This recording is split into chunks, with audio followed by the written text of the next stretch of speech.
One of the most challenging transitions that I've had to make as a leader is shifting my focus from achieving specific outcomes like a revenue or profit target to really zeroing in on creating an environment that will consistently produce the results that we're pursuing.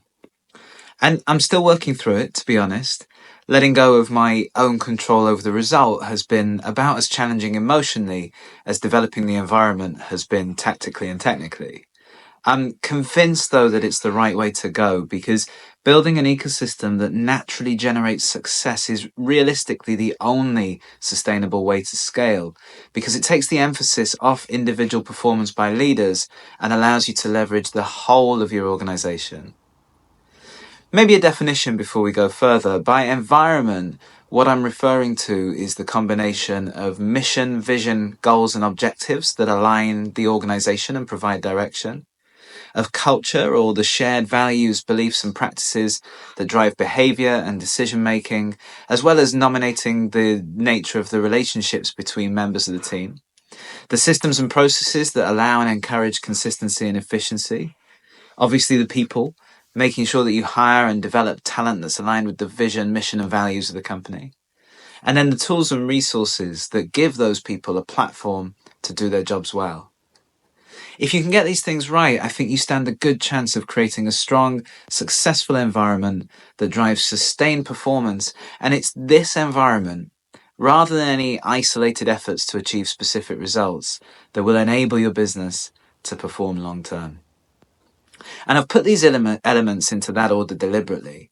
The difference you're trying to make in the world and the reason that your organization exists has to come first.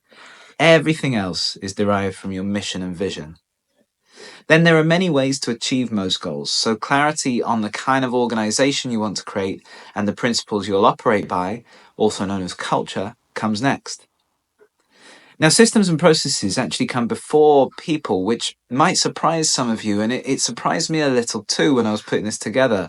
But figuring out what you need to do to deliver on your mission in the way you want to do it, and therefore what systems and processes you need to establish, will heavily inform any decisions that you make about the people you need.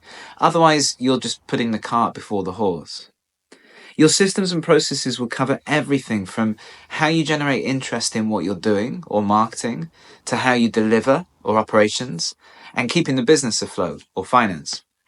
Once you have those, then you can determine who you need in the team to execute them. The people you hire should be excited about your mission and vision. They should have clear goals and objectives. They should definitely align with your culture, and they should be capable of executing the systems and processes you've created. You must take the time to develop and grow them so that they consistently expand their capabilities too. And then it's crucial to make sure they have what they need to deliver.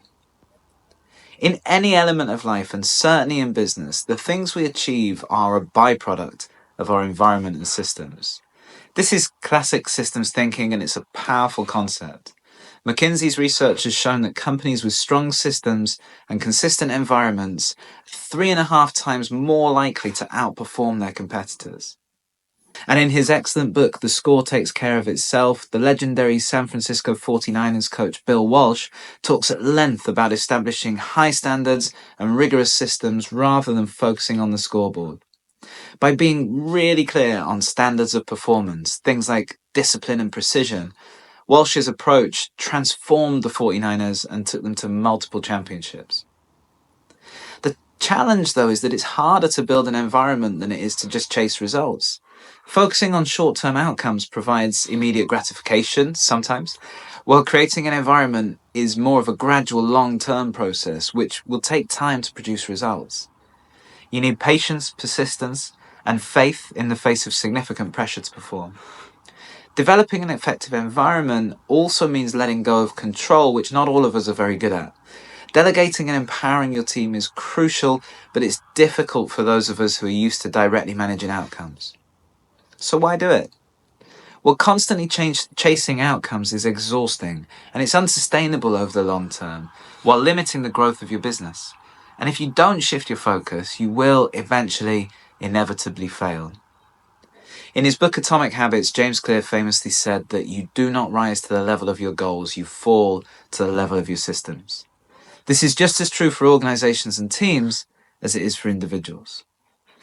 To take the first steps in creating a high-performance environment, work your way through the list above. Make sure you have a compelling, well-communicated mission and vision, and that this is translated into clear goals and objectives that align with each other. Create a framework of values, non-negotiables, feedback mechanisms, and improvement cycles that drive your culture in a virtuous circle. Look at each part of your business, document the systems and processes you have and those that you need, and then get started on filling the gaps and improving what's in place. Make sure you have the right people in the right places and that they're able to execute, and provide support and training to them as needed.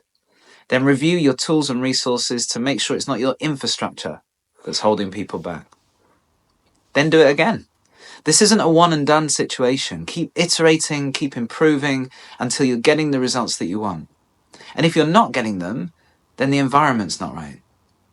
Concentrate on finding and fixing the underlying issues rather than short-term firefighting.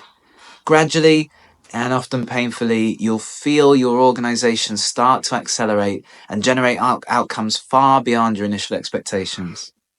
As a CEO or in any other leadership position, your most important role is to be the architect of an environment that inherently drives results. It's a huge amount of work, but it's the only way to scale and consistently thrive. And when an environment is right, success becomes a natural byproduct.